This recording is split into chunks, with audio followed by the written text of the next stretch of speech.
So, Gabriel, just quick question. What's the key to actually writing a thriller, like a slow burn thriller, where you really need to perfect the pacing and the tension? How hard was it for you to actually craft that? Or maybe it wasn't even hard. Maybe it was a very easy experience for you. I don't know. I'm a very methodical person, or I guess maybe a mix of like methodical and intuitive. But I've been watching a ton and reading a ton of horror and suspense and thrillers, and so that was like sort of bubbling up inside of me. And as I wrote it quite quickly. Once I came up with this concept of like the mom with long lost son, and there being this sort of transgressive element to it, and it sort of spilled out of me. And once I found the humor in it, which for me is really important in general, I started laughing while I'm doing it and having a lot of fun. So like that was the pleasure. And then I give it to like my closest friend Daniel, who directed my first feature with me, Daniel Schmidt. We did Diamantino together, and he's like, "Oh, this is great! It's like a page turner. Like I can't wait to find out like what's going to happen." And I was excited about that because with Diamantino we were in a different kind of mode. Like it was a much more arty film, more experimental, more out there. More multi-genre. Like you can almost barely keep your hands like understand what it is. And so it was cool. Like I felt like, great. My like good friend, huge cinephile, Daniel thinks it's a page turner. This is a good sign. But then like we shoot the film, and we're working in an economy that's quite modest with this film. Things go wrong that you expect you're going to try to fix in the edit or whatever. And then where the pacing you're actually really, or at least in this film where we're really battling, is in the edit. Like it seemed to work on the page. Then while we're shooting it, it's functioning. Then once we get to the edit, it's like, okay, the mix of camp and humor and horror and suspense is like a little off. And you keep trying to take one scene out to keep the suspense there and the comedy a little down, or bring the comedy back or something. But if you take that scene out, you got to take three other scenes out because like, there's some payoffs to that scene that no longer make sense. And so you got this like puzzle, and you just keep shifting the pieces to try to find the right balance of that. I love both the comedy and the horror. Did you have to edit just so much stuff out that you actually loved, not just on the page, but when you shot it? And will we ever get to see that? Because this is a very tight film and it's a blend of genres, but I'm sure you must have left some really great stuff on that cutting room floor.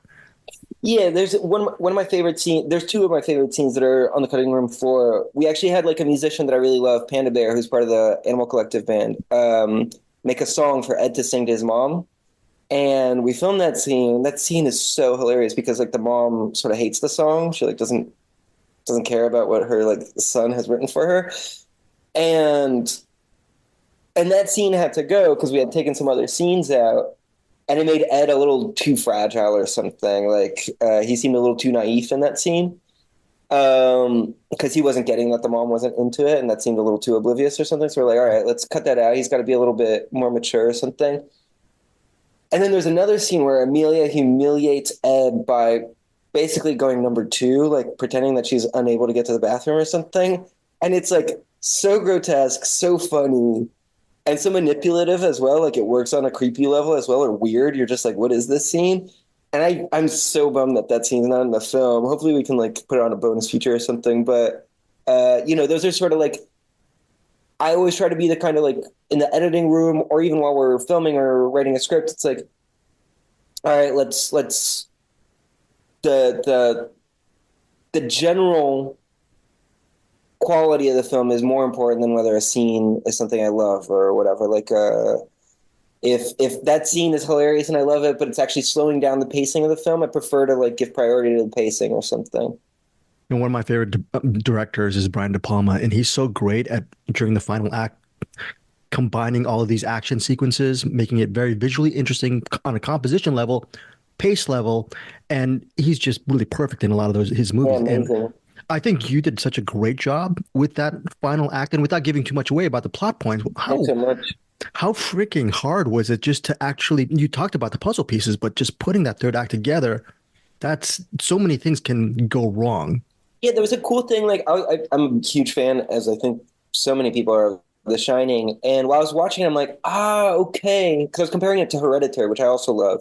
And Hereditary, the third act sort of like zips through. I think it's one of the best third acts ever in terms of like the scares you're getting at the end of this film are like, for me, really effective. Like I'm scared, turning on the lights, like not wanting to keep going. But it's over so quick. I was like, why is this different than The Shining? And I'm watching The Shining, I'm like, oh, they're doing a parallel montage. You've got Jack running after his kid, and you got Shelley Duvall running away and confronting ghosts throughout the hotel. So you're just cutting back and forth basically through the same action. Like Jack first is in the hallways after the kid, then in the maze after the kid. You just keep going back and forth. And they milk that for like 10 to 15 minutes or something, which is quite impressive for there isn't that much escalation going on. And I was like, okay, so I definitely want to do this parallel end where we've got like two couples chasing each other and fighting, and I'll be able to cut back and forth. And then I thought what was cool, like people will have to see the movie, but that, there's a twist to the two couples, Yeah, yeah. Just a quick final question is right off the top of your head, can you name one of your all-time favorite films, and what is it about this movie that resonates with you? A horror or anything. Anything. Since you're a cinephile as well, so. I really love. I guess I'll give you two. Like I've always loved Mizoguchi, the Japanese horror like master, and Ugetssu is like super beautiful. And I read the book that it's based off. It's like this Renaissance Japanese horror stories, and they're so wild. Like about ghosts, samurais, and it's really beautiful and like Dude. evocative.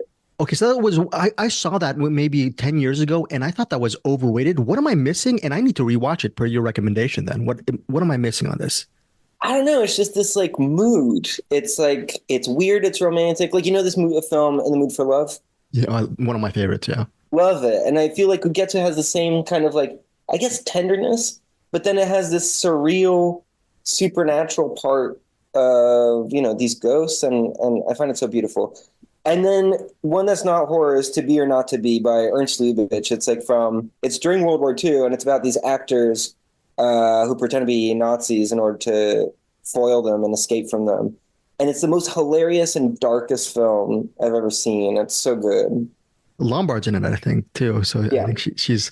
Yeah, well, your cinephile. Final question is: you talked about writing this script pretty quickly, in consideration. What was the key for that? Did it just flow for you as far as the images, the story, and were you surprised at how? Okay, yeah. Right now I'm writing, and I've been trying to write I've got like five treatments, but I've been working on them for a year, so like they're not coming out quick. None of them is like this is it, and it's coming out. Whereas this one, once I hit on like this concept of this mom and this son and their relationship, I was like, okay, I can go with this. I can run, and it just it worked out. Okay, thank you. So I really enjoyed this film. Thank you so much for your time. And very quickly, camera or the pen, which is stronger for you as far as aesthetic? Are you more of a writer or more of a filmmaker, you think? Much more visual. Like I actually went to art school and I'm a painter. Like that comes to me much more naturally. Great. Gabriel, thank you so much for your time. Really enjoyed your film. Yeah, thank you so much.